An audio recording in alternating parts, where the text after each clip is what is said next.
The Ritz-Carlton ballroom sparkled with exactly the kind of extravagance my in-laws claimed they couldn't afford. Crystal chandeliers caught the light of hundreds of candles, illuminating the faces of guests who've flown in from around the world for Richard and Katherine Wright's surprise 40th anniversary celebration. Surprise indeed. "Darling," my husband Michael said, adjusting his Rolex, a business gift from his parents last Christmas. "You could have worn the dress Mom bought you instead of this." He gestured at my outfit, a designer power suit that cost more than all the clothes they'd ever deemed appropriate for their daughter-in-law. I thought it was suitable. I smiled, fingering the USB drive in my pocket. "After all, this is a business meeting as much as a celebration." He frowned. "Business meeting? What are you talking about?" Before I could answer, Katherine Wright made her grand entrance, gasping in perfectly rehearsed surprise at the gathered crowd. Her Channel dress probably cost more than my first car, the one I'd had to sell because we were supposedly too financially stretched to maintain 2 vehicles. "Everyone's here," she exclaimed, clutching Richard's arm. "Michael, darling. And oh, Sarah, you came too. How professional you look." 10 years of barely concealed disdain had taught me to recognize every nuance of Katherine's disapproval. The software developer from a middle-class family had never been good enough for her precious son, despite my 6-figure salary that mysteriously never seemed to improve our living situation. "Wouldn't miss it," I replied smoothly, "especially since Paradise Cove Resort's grand opening coincides so perfectly with your anniversary." Katherine's perfectly maintained smile flickered. Behind her, Richard's hand tightened on his champagne flute. "Paradise Cove?" Michael asked. "Mom, isn't that the property you and Dad have been consulting on in Bali?" "Consulting?" "Right. That's what they called the project they'd been secretly funneling millions into, millions that came from the joint account where my paychecks disappeared month after month." "Just a small investment property," Richard said quickly. "Nothing worth discussing at our party." "Oh, but it's worth discussing," I said, pulling out my phone and opening the resort's website. 50 private villas, 3 restaurants, a world-class spa. Quite an achievement for a small investment property. Katherine's eyes narrowed. "I don't know what you're implying." "I'm not implying anything. I'm stating facts. Like the fact that over the past 10 years, exactly $4.2 million has been transferred from my joint account with Michael to various shell companies. Companies that, coincidentally, all lead back to Paradise Cove Holdings." Michael's face went pale. "That's not. We were investing in our future." "Yes, your parents' future retirement paradise. Funded by my 80-hour workweeks while we lived in a 1-bedroom apartment because we supposedly couldn't afford a house down payment." Nearby guests were beginning to pay attention, their expensive cocktails forgotten as they watched the drama unfold. "This is hardly the time or place," Richard began. "Actually, it's exactly the time and place," I cut him off. "You see, I did some investing of my own. Would you like to know who bought up all those seemingly worthless shares in Paradise Cove Holdings last month?" Katherine's hand flew to her throat, clutching her anniversary pearls. "That's impossible. Those shares were worthless after the construction delays." "Delays you orchestrated to drive down the share price," I finished for her. "Very clever.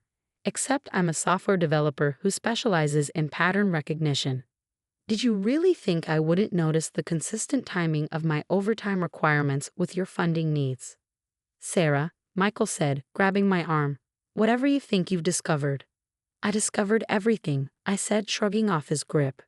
"Every transfer, every shell company, every time you lied about our finances while watching me work myself to exhaustion. Did you enjoy your weekly golf games while I pulled all-nighters to meet emergency deadlines?" Richard stepped forward, CEO mode engaged. "Now see here, young lady." "No, you see here," I said, pulling out my tablet and displaying a complex web of financial transactions. "Every dollar you siphoned, every lie you told, every time you manipulated project deadlines to extract more money from your personal ATM. It's all documented. My team of forensic accountants says it's one of the most elaborate cases of financial fraud they've ever seen." The ballroom had gone silent. The string quartet's music had faded, and more guests turned to watch. Katherine's society friends, who'd spent years looking down their surgically enhanced noses at me, were suddenly very interested in their phones, no doubt Googling Paradise Cove Resort. "Your team of forensic accountants," Michael's voice cracked. When did you? 2 years ago, I answered calmly. Right after you said we couldn't afford fertility treatments because we needed to invest in our future. Interesting timing, since that same month, your parents broke ground on the resort's luxury spa. Katherine stepped closer, dropping her voice to a harsh whisper. Whatever you think you're doing, remember that you signed a prenuptial agreement. Oh, I remember. I also remember that prenups don't cover criminal conspiracy. I pulled out the USB drive. Would you like to see the evidence I submitted to the SEC? Or should we start with the tax fraud? Richard's face had taken on an interesting shade of purple. Tax fraud? There's no. Let's see, I said, scrolling through my tablet. False business expenses, hidden offshore accounts, undeclared income. My favorite is how you classified my overtime payments as charitable donations to your family foundation. Very creative. The whispers around us grew louder as Boston's elite realized they were witnessing the implosion of one of their own. Michael stood frozen, looking between his parents and me as years of carefully constructed lies crumbled. The resort opens next month, I continued pleasantly. As the majority shareholder, I've made some changes to the business plan. The staff quarters you designed like prison cells. They're being upgraded to proper apartments. Those local artisans you plan to underpay, they're getting fair wages and profit sharing. You can't do this, Katherine hissed. This is our retirement dream. Built on my stolen labor, I cut her off. Every villa, every restaurant, every luxury amenity paid for with my overtime, while you told me I wasn't good enough for your son. A younger woman pushed through the crowd. Amanda Wright, Michael's sister, who'd always treated me with the same calculated disdain as her mother. Mom, what's she talking about? Your parents didn't tell you. I smiled at Amanda. About how they funded your small business grant last year. That came from my Christmas bonus, the one Michael said we needed to invest in mutual funds. Amanda's perfect makeup couldn't hide her shock. The boutique funding came from Sarah. Everything came from Sarah, Michael said quietly, finally understanding. The resort, your store, Dad's new yacht. We've been stealing from her for years. Not stealing, Katherine protested. Investing in the family's future.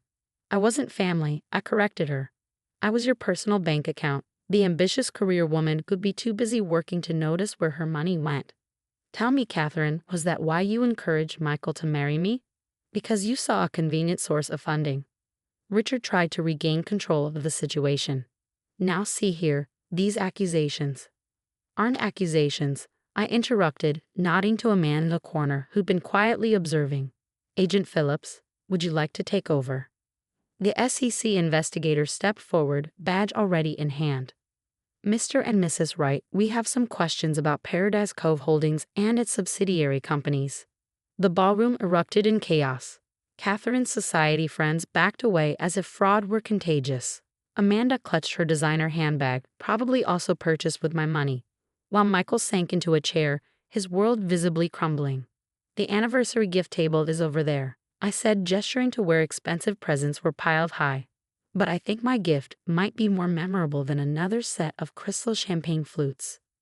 You've destroyed everything, Katherine whispered, watching as Agent Phillips approached with other investigators. No, I shook my head. I've reclaimed everything. The resort will open as planned, but as a model of ethical luxury tourism, not a monument to greed. The profits will fund scholarships for local students and sustainable development projects. 1 year later, I stood on the private beach of Paradise Cove Resort, watching the sunset paint the sky in colors that no amount of stolen money could buy.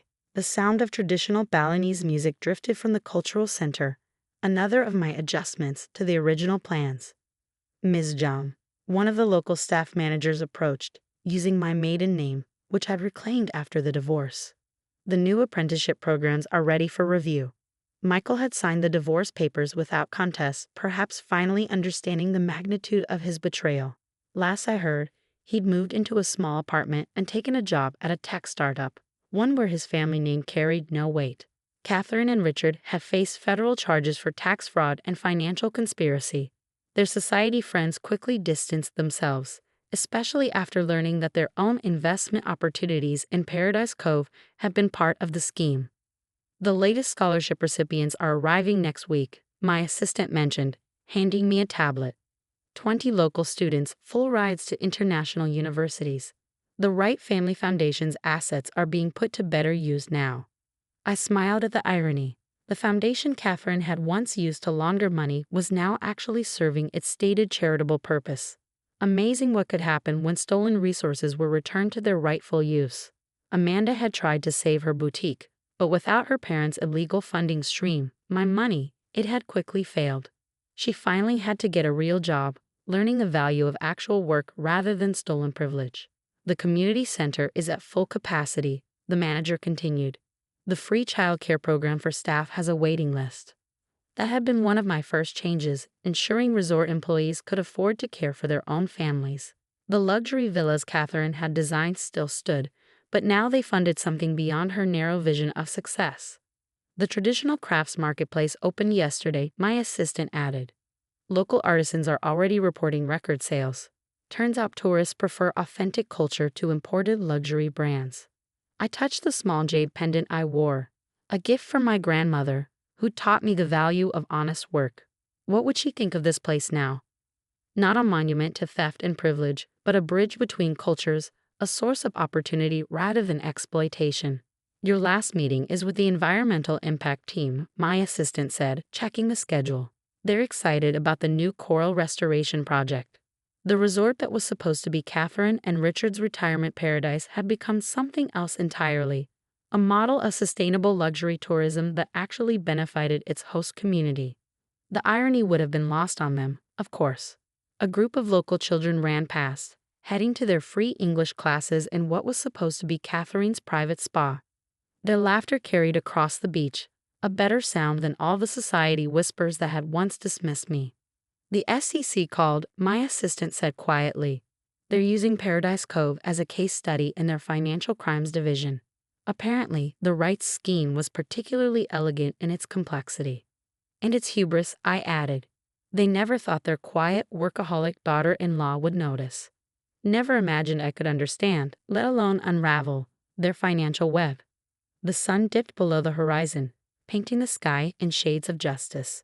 Somewhere in Boston, the Wrights were living in a rented condo, their social status as diminished as their bank accounts. But here in Bali, their dream of paradise had been transformed into something real, something earned rather than stolen. Your grandmother's foundation is ready to launch, my assistant reminded me. The one providing tech education for underprivileged girls. I smiled, watching the first stars appear above the resort that greed had built but that justice had transformed. Perfect timing. After all, you never know when one of those quiet, underestimated girls might turn out to be exactly who you shouldn't have stolen from. Paradise, I'd learned, wasn't a place you could buy with stolen money. It was something you built with honest work, shared purpose, and the courage to reclaim what was rightfully yours.